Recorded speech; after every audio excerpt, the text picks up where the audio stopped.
I am your podcast producer and host for today's episode, Casey Callanan. I have the great pleasure of being joined today by Artesha Moore. She is the CEO of Association Forum. I'm going to have her introduce herself now, tell us a little bit about herself, what her current role with Association Forum entails, and then also I'd like to hear a little bit about your professional background. Welcome to the show, Artesha.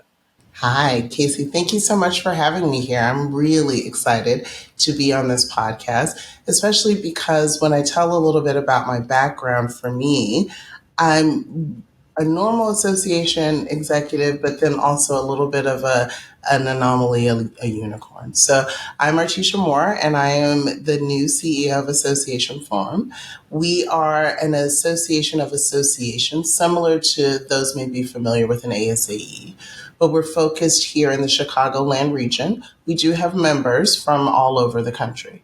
But similar to any group of associations, we look to provide our members with a lot of value for where they are. I've been doing association management for about 25 years at this point, and so having the unique honor of serving both outwardly facing associations, meaning those that serve professionals, scientists, those things, but now I'm a secondary. So I get the luxury in some aspect to be radically bold and fearless and all of that because I'm serving my peers.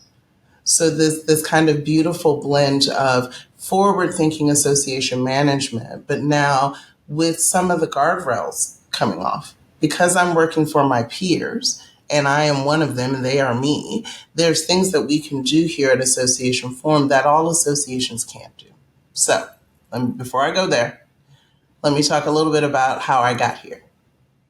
I started my career about 25 years ago in not-for-profit, so meaning just nonprofit, but not association management. And I actually just stumbled in being a clerk. I needed a job. I got a job as a receptionist. I worked at the front desk. And I was coming from for-profit in a billing office of Sprint way back in the day when that was a thing in the cell phone game. And so I knew enough about processing. But what I didn't know is that there was a whole industry of aligning with the heart. So I knew about charities, but I didn't know about like not-for-profit that did work in the community, adoption agency. So when I came into that job, I actually taught myself how to write SQL code. Important, because I got a For Dummies book. We had a database that we were managing this thing, and I built this whole infrastructure that they needed to help do the job. Well, once I did that, I thought, well, I don't want to be the receptionist anymore. I want to be an office manager, right? So I went out to start looking for a job in office management and whatever that meant from an admin standpoint, and stumbled into association management.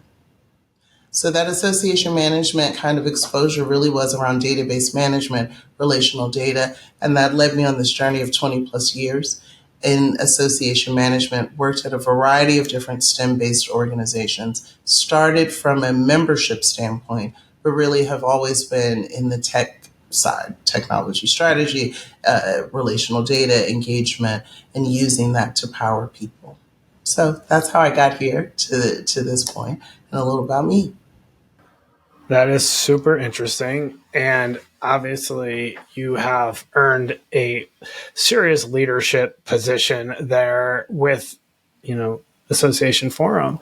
And I'm curious, as someone who has worked in associations and, is really curious about how association CEOs get to where they're at, what would you tell someone that is kind of maybe starting out or in their mid-career working in association that has aspirations to be in a leadership role? What advice would you give even to a young person out there who wants to be the next Artesha Moore? Yeah, I would laugh and say, don't do it. No, not that. Here's what I would say. I never focus on the job title. And I would say to anyone looking at, what do you want to have your impact be? My friends, and when they hear this, and those that are listening to this that know me well, know that I never aspired to be this. I just wanted to do good work. I wanted to drive innovation. I wanted to support people. I wanted to align with my values around diversity, equity, inclusion, especially for technology. In that space where I was kind of the first only. So, first woman, first Black person, right? First membership association person in those spaces. I wanted to do a good job. And each time I got an opportunity to be at the table, at a different table, I looked at the job in front of me. So I would say to anyone as they start in associations, the beauty of what we do, and even at Association Forum, we're leaning into knowledge and access at all levels, at all career stages, because I started from a clerk and worked my way up through every level in an association and every level of management. That I think is the opportunity that we give uniquely because it was fast. I was senior staff at 27 years old. That does not happen, right? Outside of a small association and you being smart and curious and capable. So if you're looking to move into the C-suite, start to focus on making an impact. Build your personal brand, but also think about your values. Because as we move into this part of work, the decades of work that we're in right now, values driven organizations, which we've been as an industry for a long time, is really going to be aligned with the future. And a person who can use their values and drive results, they're going to springboard and be able to really take associations to the next level. With that in mind, are you someone that kind of laughs at people that say, hey, my 5-year plan is to do this? Because it's kind of just like, you can plan out what you want to be or where you want to be in 5 years. But at the end of the day, I mean, life in these career journeys are so unpredictable that, good luck trying to predict where you're going to be. You might as well just do great work and kind of see where it winds up. What are your thoughts on that?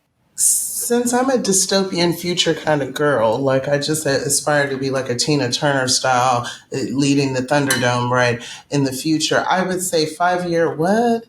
So as a technologist, as a strategist that really, really leans into future edge, I think it's important for us to stop trying to plan it and control it as humans do. Instead, how are we continually adapting? And I think the beauty of our industry of associations, let's really think, especially in the US, but there's a lot of groups I've worked international too, lived international too, but associations are an American thing, right? We created this kind of entity in this thing, and we're about to celebrate 250 years as a right country. So when you think about the construct of people moving causes forward, associations, professional societies, we're riddled in this centuries old of thinking. Gotta let that go. Gotta let that go. But here's the beauty of it. We're people-y people in the business of people. So stop planning the 5-year plan. Really start to get, how do you get nimble? How do you get adaptive? How do you start to think? So as a person, for me, I started to do like big changes and shifts every 3 to 5 years. What do I need to learn now? So I went from Buddhism to crocheting to, making Thai food to whatever it is. Classic rock right now. I'm totally into like Led Zeppelin. That's not my jam. I'm a hip hop girl, right? But how do you be adaptable? That's what I think I would say and preach that from the highest mountain. Makes perfect sense, especially given all the uncertainty coming down, the pike with, artificial intelligence and all this type of thing. You could even throw quantum computing in there. Like, we don't know what's going to happen. Let's just Come do great on. work. Let's just do Multiverse. Come on. right. I mean, Throw we don't that in know. there. Um, so, all right, I want to know about you blazing some of these trails that you mentioned before. You're the first person to do this. The first. Tell me about that. What have you been the first to do, and what is it like blazing some of those trails? Because that's never easy.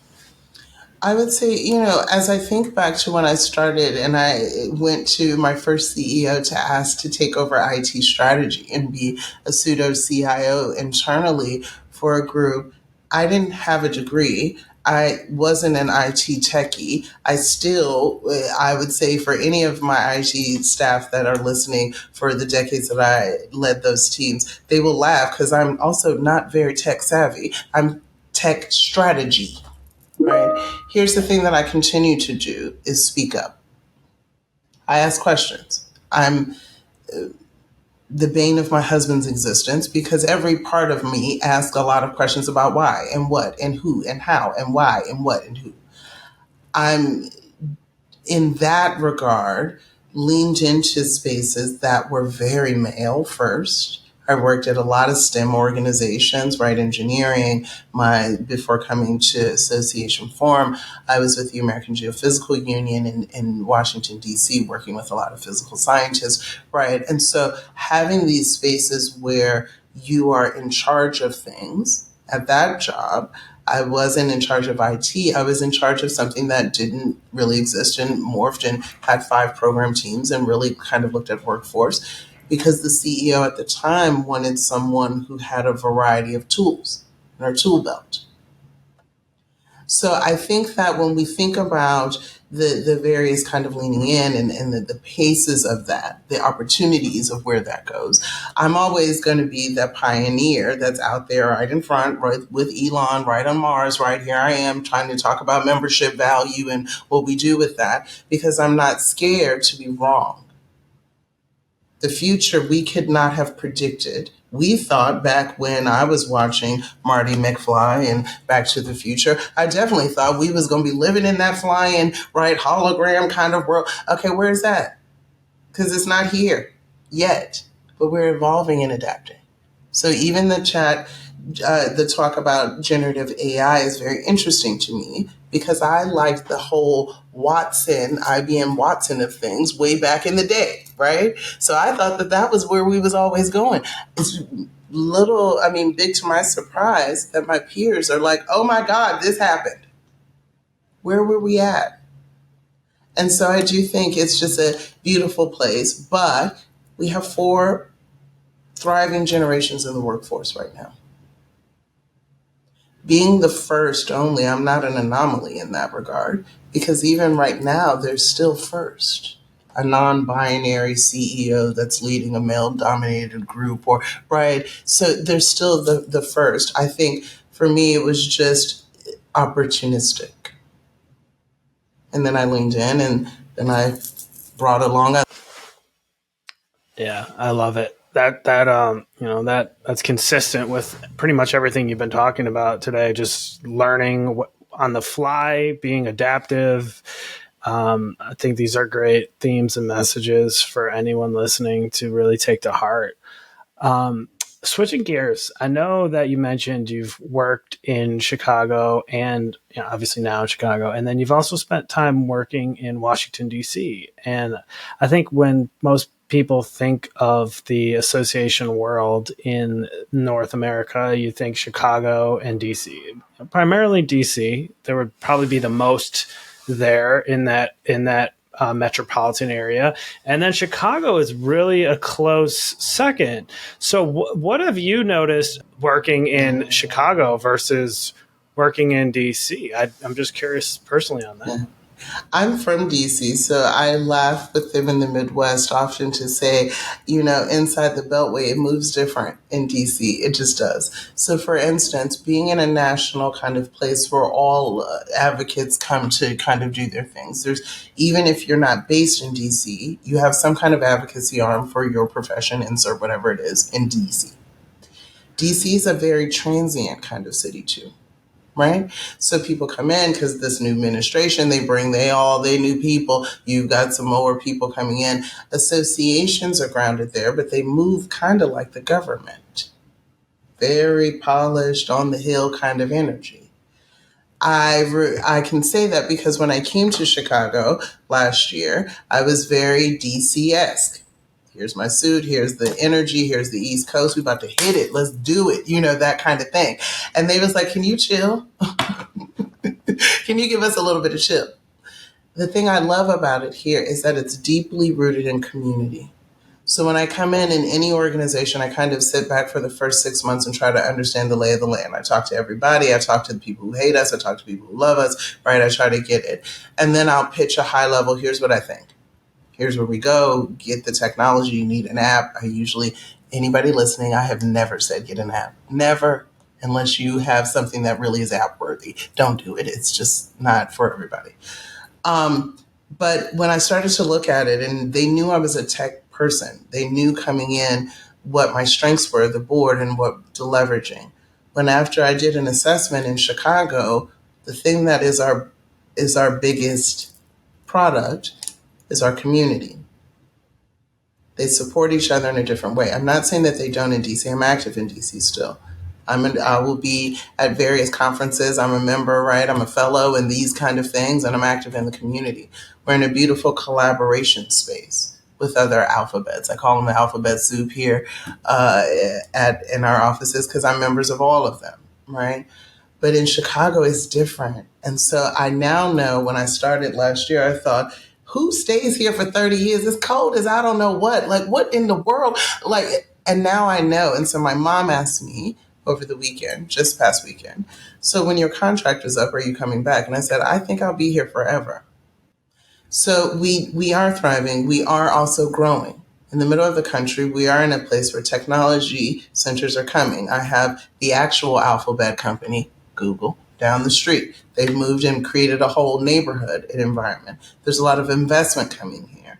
At Association Forum, we're also partnering with major universities to really think about workforce as a way that we can thrive here. So having a place that has, thousands, tens of thousands of association professionals, nonprofit professionals, and charitable professionals here, just in the Chicagoland region, there's a lot of opportunity for us too.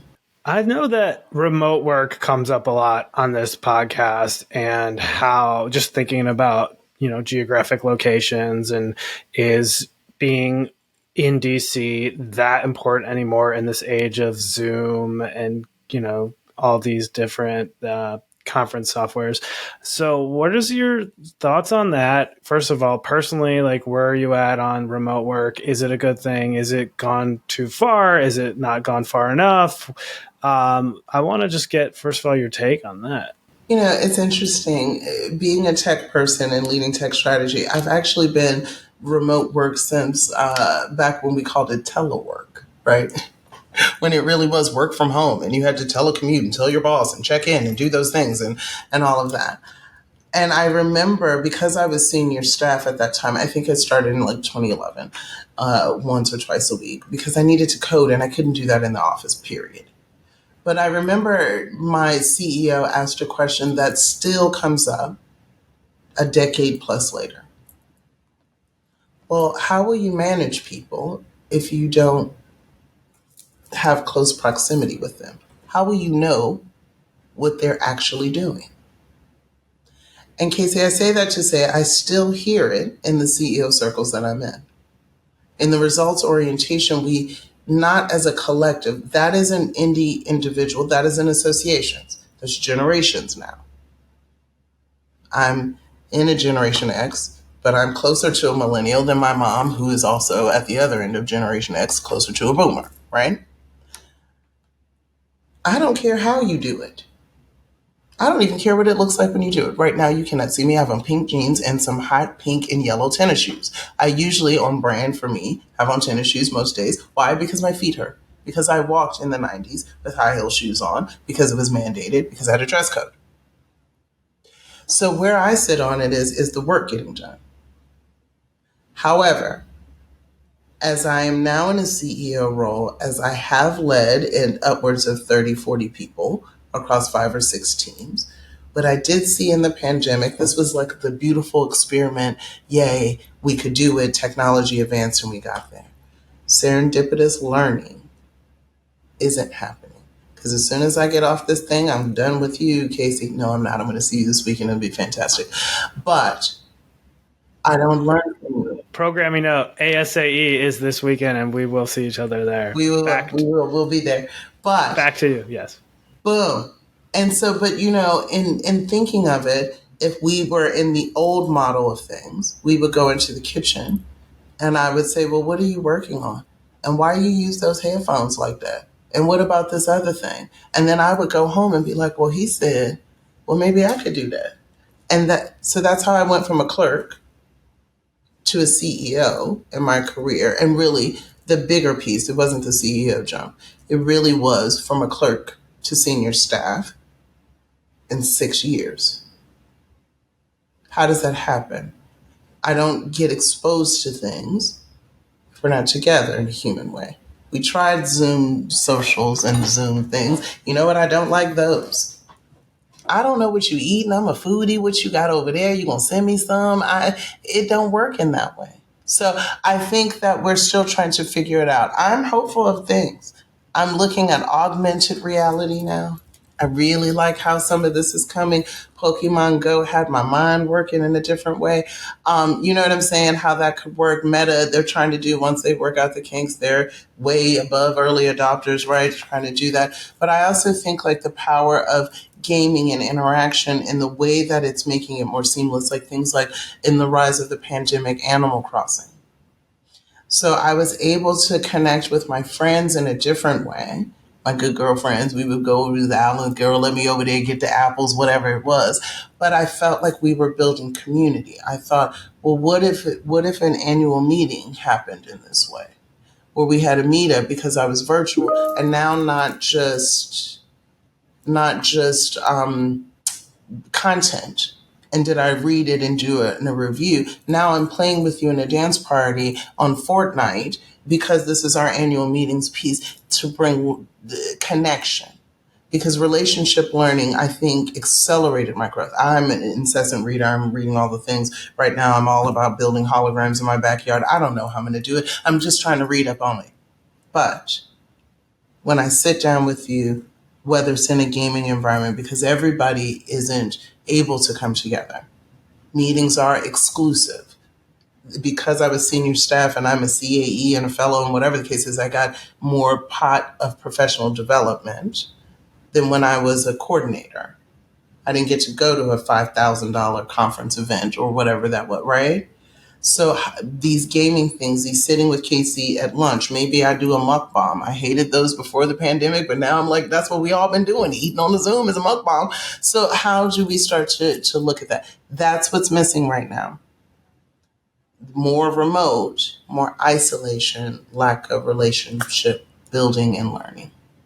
Yeah, I mean, it seems like you wouldn't have been able to replicate your path to leadership without those serendipitous in-person moments and without making those, in-person connections with people, because relationships obviously are so important to were probably so important to your path to leadership. So do you think young people out there or just aspiring leaders at any level are kind of getting the short end of the stick on this because, they might be producing and doing great and not having a commute, but at the end of the day, they're still 100% remote and they're just missing that piece to get maybe promoted or just be able to build the relationships that need to be made in order to kind of get more leadership positions? What do you think?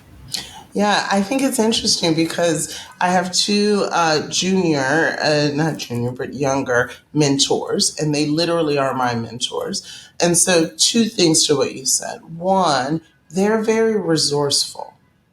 So, when there is intent, meaning I want to grow, I want to advance, but they don't wait to be courted in some aspect, right? They just go out and build the network, do what they need to do, those other things. The other part, and I've been leaning into this being in membership organizations for 20 plus years. When we think about the value of things like membership, it's actually very exclusive, not inclusive. And so younger people are finding different things through social media channels, through meetups, through various things that they're also doing on their own. So when I thought about things like Patreon, at first I was like, well, nobody's going to pay for that until I started to pay for some around Marvel content. And now I'm like, people are paying for thought leadership that doesn't have anything to do with brick mortar structure.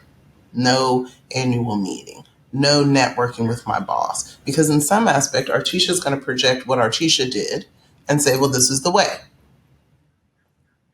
Maybe I will be a Mandalorian, right? This is the way. But if not, so they're getting at it in a different way. Here's the problem.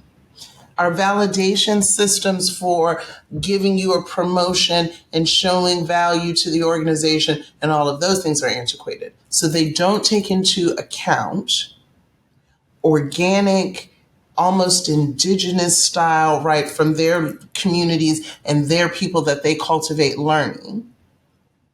So then they don't get to move up and drive change in the organization. So I think in some aspects, we need to understand and rethink how we validate what they are getting. And then we should coach them to continue to, leverage your people, but put some old people in there like Artesha who can help you just with some advice, right? Put some older people, well, I don't know, like Artesha's aunt, right? Or whoever that is, because I do think that as we're moving forward, we're going to get, and I was on a panel a few weeks ago with a statistic, someone said that we, in our lifetime, we're going to be living well past 100 on average.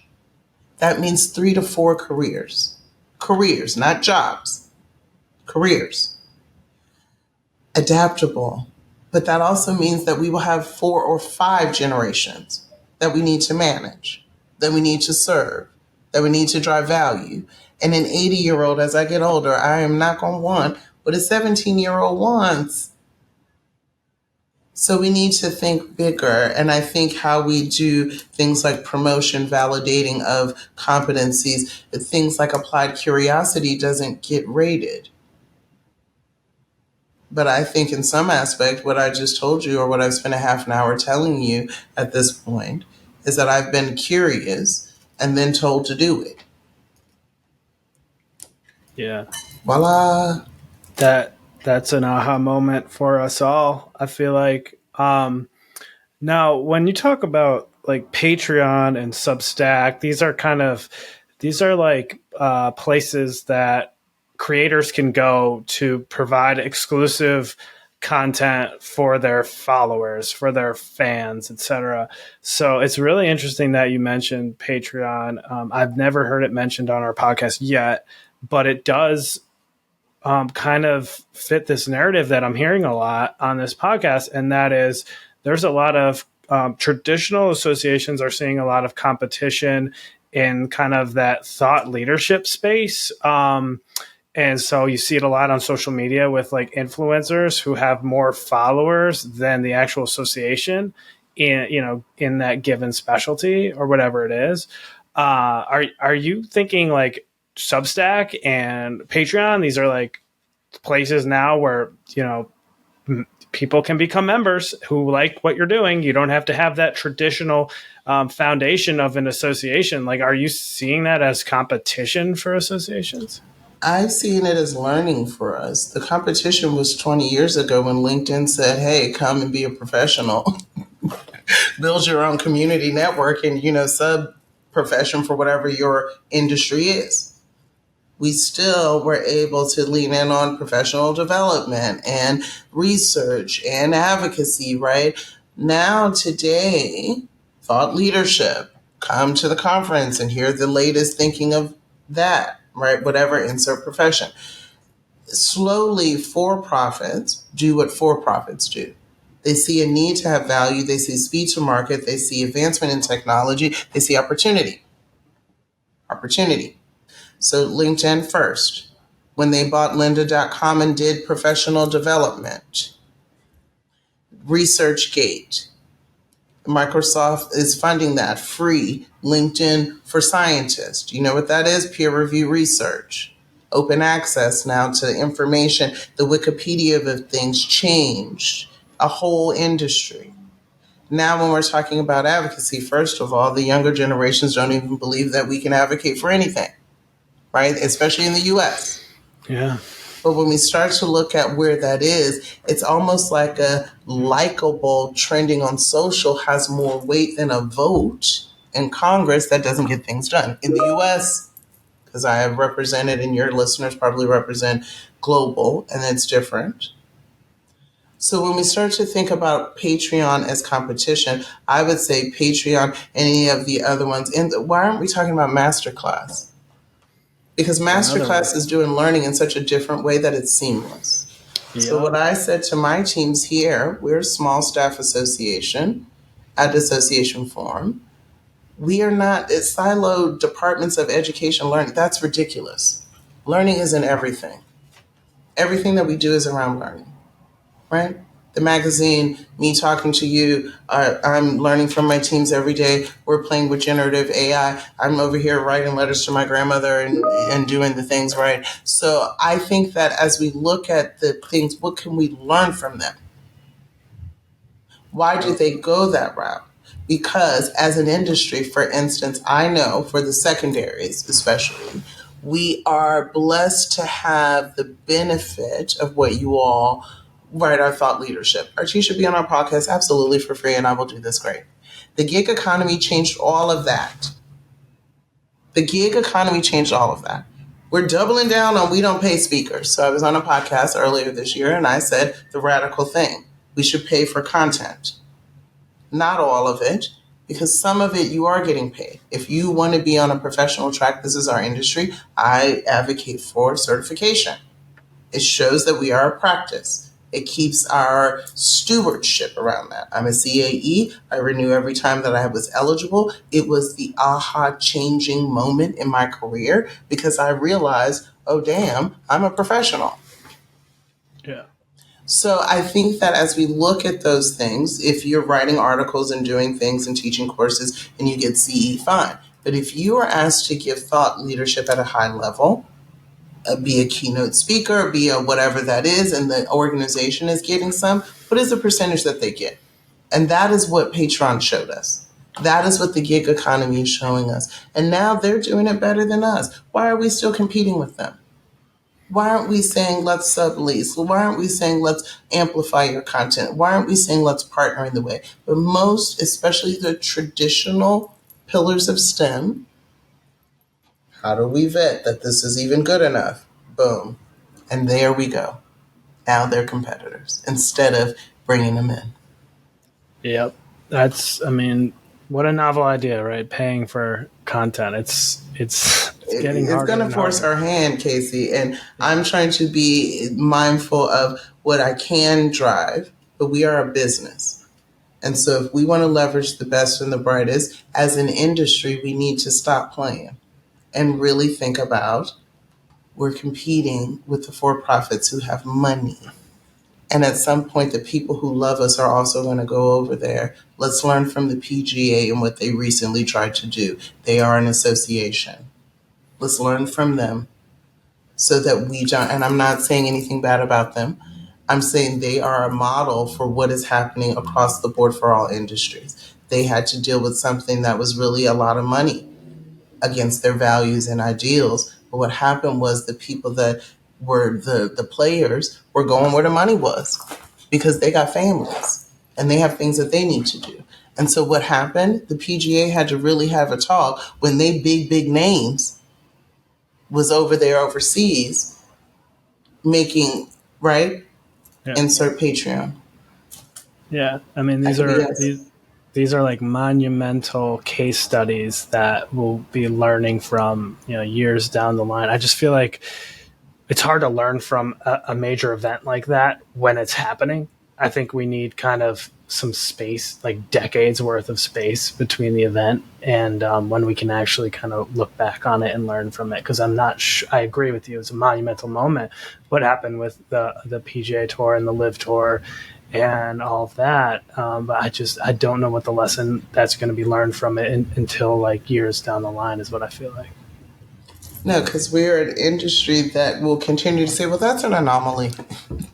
Yeah. They're an anomaly and they're not us. And we are insert lawyer, insert doctor, insert. But the bigger, broader, in that decades and the gathering of case studies, we don't have time to validate the learning. We got to act.